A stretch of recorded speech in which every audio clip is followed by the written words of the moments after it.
Console wars are a good thing, and this is for a few reasons. One is pretty obvious, and that's just because it's more competition. If one company is making a lot of great games and making money, the other company will want to make good games and make a lot of money too. It's pretty basic economics. But there's also the benefit of console wars for the people that are involved with it on the consumer level. And this is because the type of person who can get really invested in a console war and is always online arguing it out with people on the other side is also the kind of person who could have just as easily gotten involved in some fringe extremist group instead of being fans of a video game console. So ultimately, it's a lot better for society for that kind of person to be crazed about video games, which at the end of the day do not matter. It's all just entertainment, versus them being in some crazy political group that would cause problems for the world. But with this Activision Blizzard deal, it does feel like things are coming to a head in a way that they really never have before.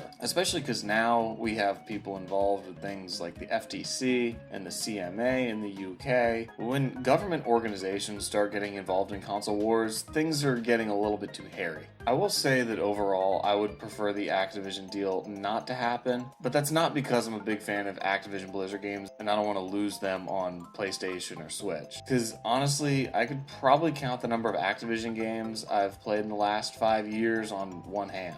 I played Crash Bandicoot 4, which was really, really good. I played Tony Hawk Pro Skater Remake, which was also really good. And that's it. So yeah, don't have too much of a dog in the fight in terms of the specific games, but more just because I don't want to see the industry go a certain way as a whole. And yeah, that mostly comes down to Game Pass. I know a lot of people love Game Pass, and they have good reasons to. On paper, it is a very good deal. It's convenient for people who can't go out and buy games all the time. Gets you new releases. I understand the appeal. I think the problem is, though, that it turns games into a quantity versus quality thing, with the needle leaning way more towards quantity. That's because when a game is a part of a subscription service like Game Pass, the developers don't feel the need to sell it on its own merits as much. With a traditional game sale at retail, whether it's physical or digital, the game has to be good in order for people to buy it. It's got to get the good review scores, it's got to get the good buzz online, get the community talking, and at the end of the day, good games are going to be more successful than bad games. But that kind of all falls apart with Game Pass because there's not too much of an incentive to make the games good on their own. They just need to fill up the subscription service and pad out the numbers and make you feel like you're getting a good deal, even if you're just getting a bunch of crap. And now, I'm not calling all games on Game Pass crap. There's very good games on there, but there's also bad games. And you don't want to get to a point where you're just paying for a bunch of filler that you don't really care about. Keep in mind, you're paying every month, but you don't actually own any of these games. As soon as you end Game Pass, that all goes away. So you're not really buying anything, you're more like renting.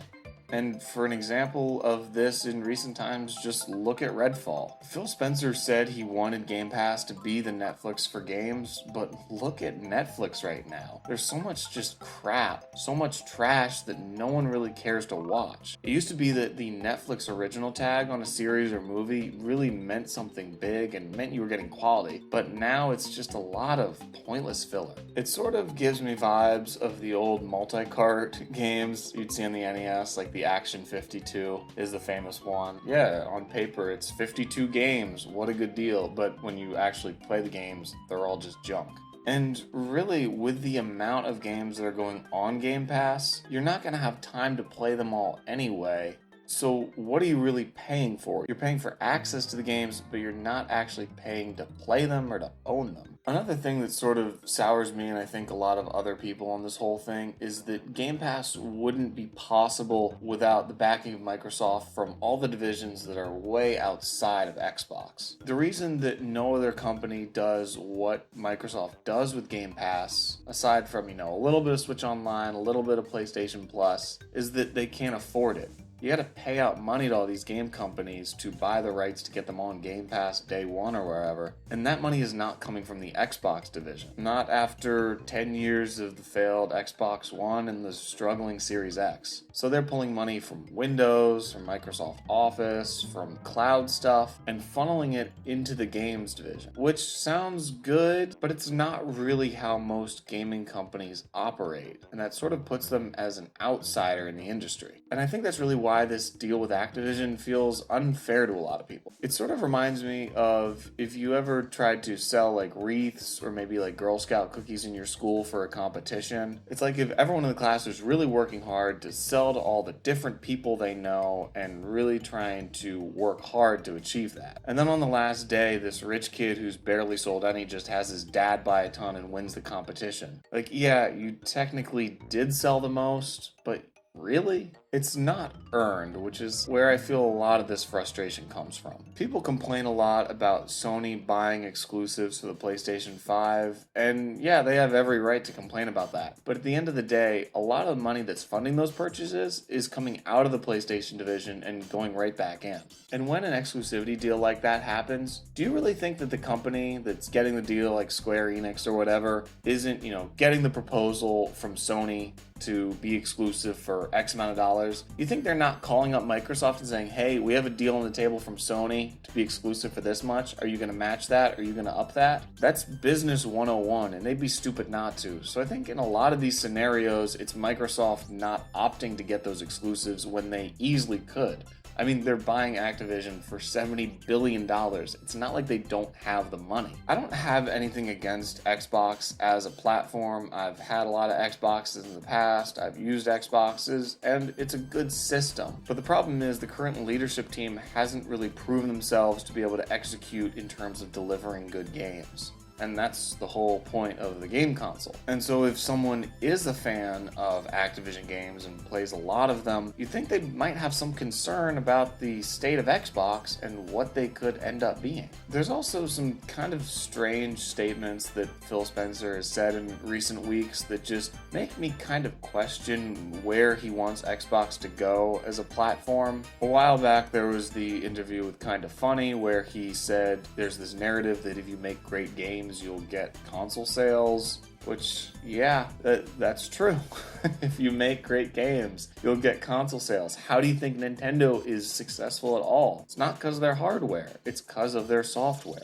To me, it draws parallels to the whole Marvel versus DC movies over recent years. I know Marvel isn't in the best state right now, but for a while they were basically just eating DC's lunch with every movie release. Every Marvel movie that came out was making $1 billion, and every DC movie that came out was just struggling completely in both the critical and commercial sides of things. So imagine if back then the president of DC Studios came out and said, there's a narrative that if you make great movies, people will want to go and see them. Like, yeah. Yeah, you gotta make good things for people to buy them. There's also a statement Phil Spencer made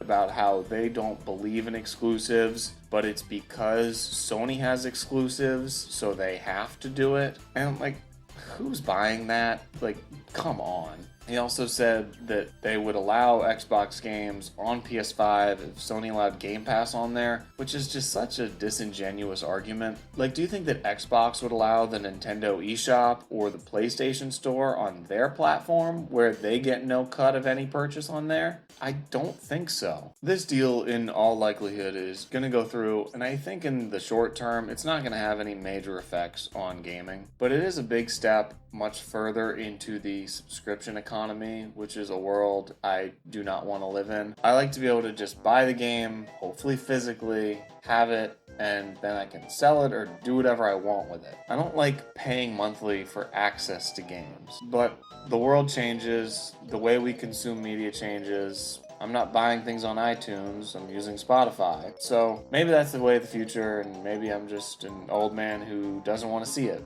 But that won't stop me from complaining about it. Alright, that's the end of the video. Thank you for watching.